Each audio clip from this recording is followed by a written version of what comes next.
Hi all, this is Sharda. मैं आपको आज हमारी कोविड स्टोरी बताने वाली हूँ। मैं और मेरा बेटा जो 1.5 साल का है, हम दोनों इन्फेक्ट हुए थे like with in 20 days back. तो मैं वो स्टोरी शेयर करने वाली हूँ आप लोगों के साथ, सो दैट कि और भी कोई ladies get infected in future, that is going to help them. So मैं और मेरा बेटा 25 नवंबर को पॉजिटिव डिक्लेयर हो गए थे। तो वो रात was very difficult. So what happened, like I traveled from my mother's place. So in that traveling period, I think we got infected. But जैसे कि हमारे डॉक्टर ने हमें सजेस्ट किया था कि आप वो चीज़ें मत सोचो कि आप कब इन्फेक्ट हो गए, ना focus on what we are going to do next. तो उस रात क्या हुआ था कि रात को करीब 12:30 को हमें मैसेज आया कि टेस्ट रिजल्ट्स वेर पॉजिटिव। तो उसके बाद बट मेरे बेटे को बहुत ज़्यादा फीवर था, और हमने टेस्ट क्यों की, क्योंकि मुझे और मेरे बेटे को दोनों को फीवर था। It was above 100। So we don't wanted to take risk because of other people in our home. तो बाकी के 4 लोगों को ना हो, इस वजह से हमने टेस्ट करी तो it was positive. So first thing people is like, आप टेस्ट जल्दी करो। आप ऐसे मत सोचो कि ये जस्ट फीवर है, ये जस्ट कोल्ड है, ये निकल जाएगा, एक 4-5 दिन में वायरल होगा। पहले आप चेक करो डॉक्टर के साथ कि आपको टेस्ट करनी पड़ेगी या नहीं। अगर they suggest then go for it. उसके लिए मत डरो, क्योंकि it is just you have to face the situation. अभी जो चीज़ें हो गई तो हो गई, अभी उसके बारे में सोच के कोई फायदा नहीं है। बट अगर आप लोग टेस्ट ही नहीं करोगे टाइम पे, तो बाद में it will be very difficult. क्योंकि जैसे हमने जल्दी टेस्ट की, तो हमारा जब लंग्स का एक्सरे लिया गया, उस टाइम पे मतलब मेरे सन के जिसमें कुछ भी नहीं दिखा रहा था इन्फेक्शन, एंड मेरे लिए थोड़ा सा दिखा रहा था। तो डॉक्टर ने सीटी स्कैन करने के लिए बोला, तो उसमें that CT scan value was 0। तो इट वॉज गुड कि हमने जल्दी टेस्ट किया, तो हमें उतना ज़्यादा डिफिकल्टी नहीं हुई। फिर भी मुझे ब्रीदिंग के लिए इशू हो रहा था, अगर मैं थोड़ा भी कुछ करूँ तो I was feeling very tired. But okay, तो but in that period what happen, like आपको पहले 4-5 दिन बहुत इम्पोर्टेंट है। क्योंकि जैसे बच्चे को फीवर है, आपको खुद को फीवर है, आपको एक रूटीन सेट करना पड़ेगा वो 4-5 दिनों के लिए। तो first thing, you don't get panic कि आप पॉजिटिव हो गए हो। So be positive in that positive, okay. तो आपको देखना है कि आपको क्या क्या चीज़ें करनी है। फर्स्ट थिंग कि आपको बाकी लोगों के साथ का कांटेक्ट मिनिमल रखना है। जैसे कि खाने पीने की चीज़ों के लिए आपको कांटेक्ट रखना ही पड़ेगा, but that should be minimal. तो फर्स्ट थिंग, बाहर के लोगों को क्या करना है, तो आपको जो भी चीज़ें वो दे रही है, तो start use and throw products. जैसे कि आपको जिस चीज़ में आपको खाना दे रहे हैं, तो वो यूज एंड थ्रो का हो, चाय हो, तो start using that use and throw option, so that कि वापस आप उनको ना दे, तो दैट मीन वो स्प्रेड नहीं होगा। ओके। अदर थिंग, आप कुछ भी चीज़ें बाहर, आपको जैसे कि आपका कचरा है, आपको you want to keep that waste outside, तो you keep it before 4 to 7 hours, so that कि जो भी उसका इम्पैक्ट होने वाला है वो रिड्यूस हो जाए, और उसके ऊपर आप स्प्रे करो डिसइंफेक्टेंट, तो that will be fine. But आप ऐसा मत करो कि आपको अभी वो कचरा फेंकना है और उसके जस्ट 5 मिनट पहले आपने रख दिया। तो ये एक चीज़ है। अदर थिंग, अभी ये बाहर के लोगों के लिए हो गया। और एक मोस्ट इम्पोर्टेंट थिंग जो हमें डॉक्टर ने बताई थी कि मास्क आपका पूरा कवर्ड होना चाहिए। अगर मतलब कभी कभी सिचुएशन आती है, जैसे कि मैं हॉस्पिटल गई थी चेकअप के लिए, and my son was at home, तो वो मतलब उसको सुला के गए थे, बट वो उठ गया। तो वैसे सिचुएशन में घर वालों को अगर लेना भी पड़ा, तो आपको क्या करना पड़ेगा, पूरा मास्क कवर्ड पहनना है कि आपका जो भी इनहेल एक्सहेल कर रहे हो वो पूरा मास्क के थ्रू ही हो, so that you can reduce the risk. Okay, risk is there, but at least you can reduce that in some circumstances कि जहाँ पे आपको वो इन्फेक्टेड बच्चे को लेना ही पड़ रहा है।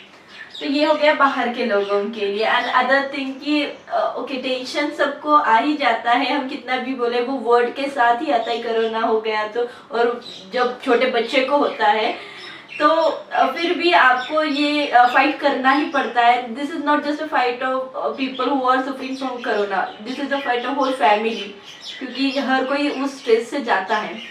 Okay, we are now out of it, so I am telling this happily, but that period was very tense. Okay, तो नेक्स्ट थिंग आपको क्या करना है आपके बच्चे के लिए। अभी फर्स्ट थिंग आपको उसका खाना देखना है कि आप क्या खाना दे सकते हो, क्योंकि फीवर में वैसे भी वो ज़्यादा खाना मतलब अच्छे से नहीं खाएगा। तो हमने 2-3 अलग टाइप के सेरेलैक मंगवाए थे और वो देना चालू कर दिया। अदर थिंग इज कि आप दूध उसको जितना कम दे, क्योंकि उससे कफ ज़्यादा बढ़ जाएगा। तो हमने उसको पाउडर का दूध देना चालू कर दिया। And one time when he is asleep, like रात को उसको दूध चाहिए होता था, तो उस टाइम पे उसको बस पाउडर का दूध देते थे। अदर थिंग आपको उसका एक रूटीन सेट करना है कि जैसे उसको 5-6 घंटे के बाद उसको फीवर आना चालू ही होगा। जैसे कि आप फर्स्ट मॉर्निंग 7 बजे आपने उसको दवाई दे दी फीवर की, एंड उसको स्पॉन्ज कर लिया ठंडे पानी से, तो उसके 5-6 घंटे के बाद उसको फिर से फीवर आएगा। Like this is the story for me, it might be different for other people. तो उसको वो एक रूटीन था कि हर 5 घंटे के बाद उसका टेम्परेचर चेक करो थर्मामीटर से, उसके बाद उसका ऑक्सीजन चेक करो और वो दोनों लिखे रखो। उसके बाद आपको अगर फीवर ज़्यादा है तो स्पॉन्जिंग करके उसके सारे कपड़े चेंज कर लो। एंड देन उसको थोड़ा स्टीम दे दो, क्योंकि आपको 3-4 बार तो स्टीम देना पड़ेगा, जिसके लिए हमने ये छोटा स्टीमर मंगवाया था, तो which was helpful for him. तो मतलब अभी देखो बच्चा छोटा है आपका, तो वो स्टीम लेने के लिए मना करेगा ही। तो what he can do, what I used to do when he was playing, I just मतलब ये स्टीमर चालू करके उसके बाद आजू बाजू पूरा घुमाती थी, सो दैट उसको लगता था कि ये कुछ अलग हो रहा है, एंड वो पूरा स्टीम उसको डायरेक्टली नहीं जाता, तो ही वॉज हैप्पी और मेरा भी काम चल जाता, उसको घुमा घुमा के उसको स्टीम देती थी। एंड तो ये हो गया उसका रूटीन।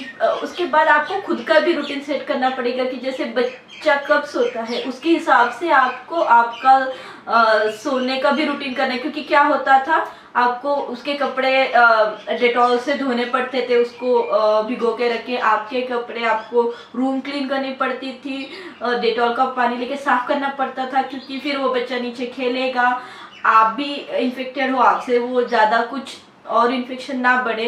तो ये सारी चीज़ें बहुत टाइम टेकिंग थी, बट फर्स्ट 1-2 दिन बहुत तकलीफ हो गई, बट उसके बाद slowly they started adapting to it. और अदर थिंग ये हो गया आपका physical activities, but other is mentally, क्योंकि आपका बच्चा एक रूम में कितना बैठेगा। तो ये स्टार्टेड सेइंग कि I want to go out, तो उसको हमने बताया था कि बाहर छिपकली है और हम बीमार हैं, तो हम वो छिपकली को क्रॉस नहीं कर सकते। तो क्योंकि बाहर के लोगों का आवाज आने के बाद ही was very enthusiastic to go outside, but वो भी मान गया। So I can say my baby is God's gift, I can say in this period, क्योंकि बेबी जल्दी अडेप्ट भी हो जाते हैं, तो मे बी वो जल्दी से अडेप्ट हो गए कि नहीं हमें बाहर नहीं जाना है। तो अभी अंदर रह के हम क्या करते थे ये आपको हमारे छोटे छोटे वीडियो से बाद में पता चलेगा। बट उसके बाद I tell you another important thing कि to reduce the risk with outside people, कि आप छोटी छोटी चीज़ें अंदर ही कुक करा करो, क्योंकि बच्चे को आपको हर 2 घंटे के बाद, हर 3 घंटे के बाद खाना देना है। तो वैसे केसेस में आप कैसे रिड्यूस कर सकते हैं रिस्क, तो हमने इंडक्शन मंगवाया था, तो यू कैन सी हियर। तो ये इंडक्शन था, तो ये मेरा कैबिनेट वर्किंग कैबिनेट था जहाँ पे मैं हर रोज़ काम करती थी। तो यहाँ पे एक ड्रॉर जो मेरा लैपटॉप का था, वहाँ पे हमने सारी ये चीज़ें रखी थी जो मैं उसको इजीली दे सकती थी। जैसे कि ये जो फ्लोर्स थे डिफरेंट दाल्स के, वो रखे थे हमने। फिर ड्राई फ्रूट्स थे जिसको मैं इजीली दे सकती थी। एग्स थे जो हमें 2 बार हम दिन में लेते थे। तो ये और पिकल था, जब भी उसको खाना अच्छा ना लगे तो थोड़ा सा पिकल दे दूँ। तो ये सारी चीज़ें यहाँ पे हमने रखी थी। This is messed up now because अभी हम यूज़ नहीं कर रहे हैं और हमारे बच्चे ने सब मेसअप किया है, बट इज़ फाइन। और फिर ऐसे मेरे मम्मी जी ने बना के दिया था ये मसाला डिब्बा, जो यूज़फुल था बेबी के खाना बनाने के लिए, जैसे नमक है, हल्दी है। तो it was very compact and useful for me. और ये बाकी हमारी खाने की चीज़ें थी। और यहाँ पे मैंने सारी दवाइयाँ रखी थी जो मेरे थे और मल्हार के थे। And depend upon the time I used to give him कि कौन से टाइम पे क्या देना है, क्या होने के बाद कौन सी चीज़ें देनी है। और यहाँ पे सेरेलैक और ये दूध का पाउडर रखा था, तो ये थोड़ा ऊपर चला गया तो थोड़ा स्पेस मिल गई हम लोगों को सारी चीज़ें रखने के लिए। एंड अनदर गुड और इंडक्शन का अनदर गुड थिंग कि आपको जैसे बॉइल वाटर लेना पड़ेगा, तो उस टाइम पे यहाँ पे हम पानी गर्म करके ये फ्लास्क में रखते थे। तो middle flask was for Malhar, क्योंकि I don't wanted to get that contacted with my water, क्योंकि उसको और कुछ इन्फेक्शन ना हो। तो ये मेरा पानी होता था जो मैं जब चाहिए इसमें लेती थी। ये तो तीनों बॉटल्स में नियर अबाउट 24 आवर्स पानी गर्म रहता था, विच वॉज वेरी हेल्पफुल कि हर टाइम मुझे गर्म नहीं करना पड़ता था। तो 24 घंटे मतलब एक दिन पूरा वो पानी चला जाता था, तो that saved my time. Another thing is this egg boiler, जो हमें बहुत इट वॉज वेरी हेल्पफुल, क्योंकि इसमें जैसे कि मुझे कभी मल्हार के हिसाब से एग बॉईल करना पड़ता था, मेरे हिसाब से करना पड़ता था, तो यहाँ पे मैं बनाती थी। एंड इसके साथ एक पैन आता है, जैसे कि अभी बॉईल करने के बाद थोड़ा ये रेडिश बन जाता है, मैंने have to wash every time, but इस पैन के ऊपर ऑमलेट भी बन जाता था। तो मैं मल्हार के लिए जब भी उसको थोड़ा चेंज चाहिए तो ऑमलेट बनाती थी इसके ऊपर। तो this egg boiler was very very helpful, जो we use every day in this 14-15 days. तो ये मेरा स्टीमर था, तो ये पूरा यहाँ पे आप कवर कर सकते हो आपका फेस, तो इट वॉज वेरी हेल्पफुल। बाद में अभी आप I give you home tour की जैसे छोटी छोटी चीज़ें जो मल्हार को मैं एंगेज रखती थी। तो फर्स्ट थिंग था कि डोर, क्योंकि फिर भी उसने वॉल के ऊपर चॉक किया है, but I first wanted him कि वो डोर के ऊपर चॉक से कुछ करे तो कि वो एंगेज भी रहेगा। And when I used to inside washing, बर्तन धो रही हूँ, कपड़े धो रही हूँ, तो वो कैसे एंगेज रहेगा। तो वो यहाँ पे रहता था, चौक से कुछ करता था और फिर जैसे हैंकी से क्लीन करता था। तो मैं अंदर भी रहूँ तो he used to talk with me and he used to do all this stuff. तो उसके बाद उसने सारे हमारे वॉल्स के ऊपर उसकी क्रिएटिविटी बनाई है, even on our wardrobe. But मैं उसको कुछ नहीं बोलती थी इस चीज़ के लिए, क्योंकि इस चीज़ में वो बहुत हैप्पी होता था कि या वो कुछ कर रहा है, और फिर वो एंगेज रहता था at least for 15-20 minutes for one long time. तो वो करता था, यहाँ पे भी किया है उसने वार्डरोब के ऊपर। तो ये तो मतलब अभी साफ करने के बाद चला जाएगा, but it use to make him engage. यहाँ पे उसने कुछ फिश वगैरह ड्रॉ करने का ट्राई किया है। फिर उसकी कार हमने ऐसी रखी थी क्योंकि वो ज़्यादा मूव ना हो जाए, ताकि अगर मैं कभी वॉशरूम में वगैरह हो तो it will be easy for him to stay here. और यहाँ पे इसके ऊपर खड़ा रह के वो बाहर का देखता था, जैसे कि कोई चिड़िया आई है, कुछ आई है, तो he is to be happy to see that, क्योंकि हमारी छोटी सी ही विंडो है, बट फिर भी यहाँ पे खड़ा रह के वो थोड़ा देर बाहर देखता रहता था। फिर उसने हमारी ये वॉल पूरा डिज़ाइन कर लिया, डिज़ाइनर लुक आ गया हमारे वॉल को। बट उसको बहुत अच्छा लगता था, ऐसे डॉट डॉट बनाता था। यहाँ पे कुछ उसने फिश बनाने का ट्राई किया है, बैट बॉल बनाने का ट्राई कर रहा था वो। और अदर थिंग कि why it was easy for Malhar, because उसको बैट बॉल बहुत पसंद है खेलना, तो उस चीज़ में वो पूरा दिन भी खेल सकता था। तो हम क्या करते थे, यहाँ पे खड़े रह के वो बैट से मारता था, मैं बॉल थ्रो करती थी। तो ये एक एटलीस्ट 1 घंटा तो हमारा खेल चलता था, तो उसके हिसाब से वो टायर्ड भी होता था, तो सोने के लिए उसको हेल्प हो जाती थी। फिर ये सारे उसके टॉयज थे। और मैंने और एक अच्छी चीज़ करी थी कि मैंने उसके पहले एक सेट ऑफ बुक्स लिए थे 12 सेट का, तो उसमें से वो अलग अलग शो कि अलग अलग जो भी नंबर्स है कुछ भी है वो अच्छे से दिखाता था। तो वो बैठ के थोड़ी देर, बिकॉज वो जितना मतलब उसका फीवर जल्दी खत्म हो गया और मेरा फीवर बाद में खत्म हो गया, तो इट वाज वेरी डिफिकल्ट कि उसके बाद में उसको बहुत खेलना था बट मुझे रेस्ट लेनी थी। तो हमने ये बुक्स में कलर्स दिखा दो, कुछ और भी पैटर्न्स के बुक्स है तो वो दिखा के वो बैठ जाता था थोड़ी देर के लिए। तो अभी ये टॉयज हो गए और उसके कपड़े हमने इसमें बास्केट में रखे थे, तो हमने मिनिमल कपड़े यूज़ किए ताकि सारे कपड़े उसके इन्फेक्टेड ना हो। तो थोड़े कपड़े यूज़ करके वही वॉश करते थे डेटॉल से और फिर यूज़ करते थे।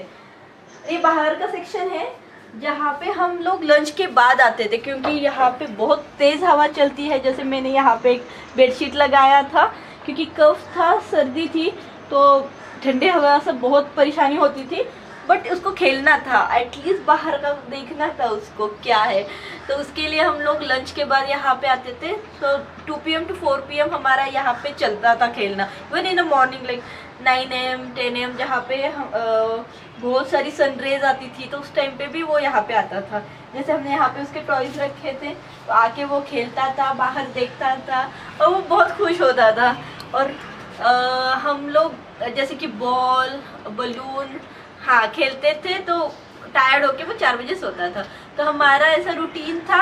हमने उसको स्क्रीन टाइम बहुत कम किया था, मोबाइल पे कम देखता था, बट ये बाकी सारी चीज़ें करता था वो। अब और भी वीडियोस देखेंगे तो you will get to know. Hi guys, I am back again. जो थोड़ी चीज़ें बतानी रह गई थी, so we are adding up again. तो फर्स्ट थिंग इज कि आपको ऑक्सीजन हर थोड़ी थोड़ी देर के बाद चेक करना है। और आपको कैसे चेक करना है कि आपको 6 minute you have to walk. आपको इट्स नॉट आराम से, आपको रेगुलर जैसे वॉक करते हो आप वॉक करो, उसके बाद आपका ऑक्सीजन चेक करो। तो और आपका ऑक्सीजन लेवल है वो मेंटेन मतलब लिख के रखो, तो that will be very easy. And फिर आप उसके हिसाब से you can call your doctor and फिर आपको वो अच्छे से मेडिकेशन कर सकते हैं 95 एंड अबव। एंड आपका नॉर्मली जो हमें बताया गया था तो 95 अबव होना चाहिए था।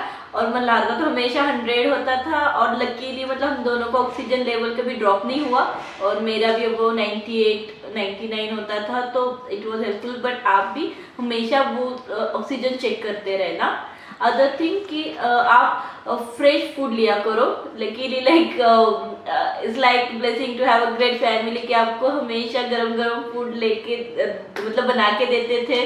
तो इसके लिए हमारी रिकवरी बहुत फास्ट हो गई आई कैन से। तो फ्रेश फूड आप जितना खाओगे और नॉर्मल फूड मतलब ज़्यादा ऑयली नहीं, ये नहीं, मतलब हमें उतना टेंशन नहीं था, हमें वो सब बन के आता था। तो वो एक चीज़ थी कि मेंटल स्ट्रेस नहीं होता था, जैसे लड़कियों को होता है कि क्या बनाना है, बच्चे के लिए क्या बनाना है। तो वो सारी चीज़ें हमारी मतलब कवर हो जाती थी। जैसे मेरे sister in law and mother in law they used to cook very nice food, तो we used to get recovered easily.